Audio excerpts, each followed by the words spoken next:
Praise the Lord. கர்த்தருடைய பரிசுத்த நாமத்தில் உங்கள் அனைவரையும் நான் வாழ்த்துகிறேன். எனக்கு அன்பான தேவ பிள்ளைகளே, இயேசுவினுடைய நாமத்தில் உங்கள் அனைவரையும் நான் ஆசீர்வதிக்கிறேன். இன்றைய நாளில் கூட நீங்க பார்க்கிற இந்த இடம் எவ்வளவு அழகா இருக்கு அப்படின்னு பாருங்க. ரொம்ப செழிப்பா இருக்கு. கர்த்தர் எவ்வளவு அழகா படைத்திருக்கிறார், எவ்வளவு உயிரினங்களை படைத்திருக்கிறார், எவ்வளவு கலர் கலராக நீங்க பார்க்கிற காரியங்கள் எவ்வளவு அழகாக எவ்வளவு ஒழுங்காக இருக்குது அப்படின்னு பாருங்க. ஏன் அப்படின்னு பாத்தீங்கன்னா, கர்த்தர் எல்லாவற்றையும் ஆசீர்வதிக்கிறவராக இருக்கிறார். இன்னொரு விஷயம் பாத்தீங்கன்னா, நீதிமொழியில் 28வது அதிகாரம் 25வது வசனம் சொல்லுகிறது, கர்த்தரை நம்புகிறவனும் செழிப்பான்.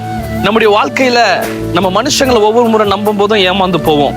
நம்முடைய நண்பர்களை நம்பும் போது ஏமாந்து போகலாம். சிலர் நம்மோடு கூட இருந்தே நம்மளுக்கு விரோதமா பேசுவாங்க. சிலர் நம்மளுக்கு ஆதரவா இருக்கிறேன்னு சொல்ற நிறைய பேர் பாத்தீங்கன்னா, சில நேரங்கள்ல நம்மளை பற்றி அவதூறாக அவங்களே எல்லா காரியங்களையும் செய்வாங்க. நம்ம கூட இருந்துகிட்டு நம்மளுக்கு விரோதமா நிறைய பொய்யான காரியங்களை பரப்புவாங்க.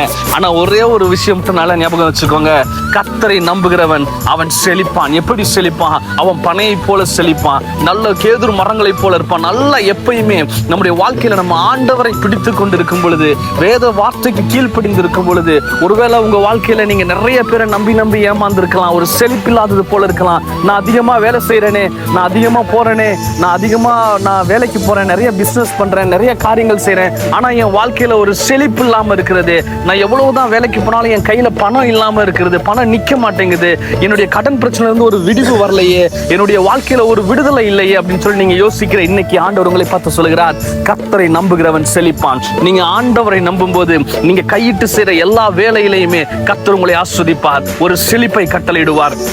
நீங்க எங்கெங்கெல்லாம் விரக்தியில உட்கார்ந்துருக்கீங்களோ, எந்தெந்த இடத்துல மனம் உடைந்து போய் உட்கார்ந்துருக்கீங்களோ, யாரையெல்லாம் நம்பி புண்பற்று உடைந்து போய் உட்கார்ந்துருக்கீங்களோ, எங்கெங்கெல்லாம் ஏமாற்றத்தை பார்த்தீங்களோ, அந்த இடத்துல ஆண்டவர் உங்களை உயர்த்த போகிறார். அந்த இடத்துல தேவன் உங்களை ஆசீர்வதிக்க போகிறார். ஏன் தெரியுமா? கர்த்தரை நம்புகிறவன் செழிப்பான். ஆண்டவரை நம்பி இருக்கும் போது ஆண்டவர் செழிப்போடு நம்மளை வைத்திருப்பார். ஒருபோதும் குறைவு வராது. நீங்க இங்க இருக்க மீன்களை பாருங்களேன், அது ஒருபோதும் குறைவுபடுறதே இல்லை. ஏன் அப்படின்னா, இந்த மீன் இங்க இருக்கிறவங்க எல்லாரும், வர்றவங்க போறவங்க எல்லாரும் இதுக்கான ஆகாரத்தை கொடுத்து, இதற்கான உணவுகளை கொடுத்து எல்லா நாட்களும் இதை நல்ல திருப்தியாய் நடத்துறாங்க.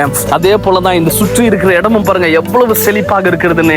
ஆண்டவரை நம்பி இருக்கும் போது இதே போல உங்க வாழ்க்கை மாறும். இயேசுவை நம்புங்க, இயேசுவை விசுவாசிங்க, ஆண்டவர் மேல அன்பாருங்க, பெரிய காரியத்தை நீங்க பார்ப்பீங்க. ஆமென். கர்த்தர் நல்லவர்.